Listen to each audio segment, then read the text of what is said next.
রাজশাহীতে এবার পুরো আষাঢ় মাসেই বৃষ্টি হয়েছে। শ্রাবণের প্রথম দিনও আকাশে মেঘের ঘনঘটা। টানা বৃষ্টিতে রাজশাহী নগরীতে মেডিকেল কলেজ হাসপাতালের সামনে, কোর্টবাজার, আইডি হাসপাতাল, লক্ষ্মীপুর, সাগরপাড়া, মালোপাড়া ও বিনোদপুর এলাকার রাস্তাগুলো পানিতে তলিয়ে গেছে। এতে ব্যাহত হচ্ছে চলাচল, লোকসানে ফুটপাতের ব্যবসায়ীরা। ভোগান্তিতে পড়েছেন রোগী ও স্বজনরা। হোটেলে যারা কাজকর্ম করছে, আদার্স যারা রোগীর লোকজন আছে মেডিকেলের ভিতরে, তারা খাবার নিতে আসতে পারছে না।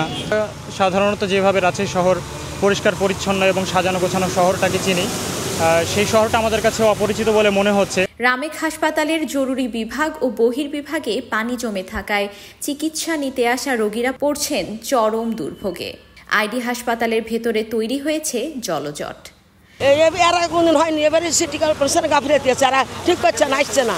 মেডিকেলে এসে দেখছি পানি, এক হাঁটু পানি, যাওয়ার মতন কোনো বুদ্ধি নাই। নগরবাসী বলছেন, নগরীতে ড্রেনেজ ব্যবস্থার অভাব ও অব্যবস্থাপনার কারণে সামান্য বৃষ্টিতে সৃষ্টি হয় জলাবদ্ধতা। সিটি কর্পোরেশনের উদ্যোগ লাইনে ড্রেনের ময়লা এসে পানিগুলো জাম বেঁধে আছে। সরকার কি করে, এগুলো কি করে সরকার? তবে ড্রেন পরিষ্কার ও দ্রুত পানি নিষ্কাশনের কাজ শুরু করেছে Rajshahi city corporation.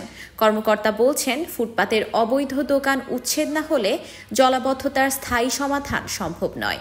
Medical emergency gate থেকে শুরু করে এই লক্ষ্মীপুর মোড় পর্যন্ত এই সাইডে যে অবৈধ দোকানগুলো আছে, সেই দোকানগুলো দেখবেন যে আমাদের এই মেইন ড্রেনের উপরে তারা প্লাস্টার করে পকেটগুলো সব বন্ধ করে দিয়েছে, যার কারণে এই ড্রেনটা আমরা পরিষ্কার করতে পারছি না। নগরবাসী চান সমন্বিত এবং দীর্ঘমেয়াদী পরিকল্পনা। আধুনিক ড্রেনেজ ব্যবস্থাপনা ছাড়া এই সমস্যার স্থায়ী সমাধান সম্ভব নয় বলে মনে করছেন সবাই। আফসানা আইভি, স্কাই বাংলা, রাজশাহী।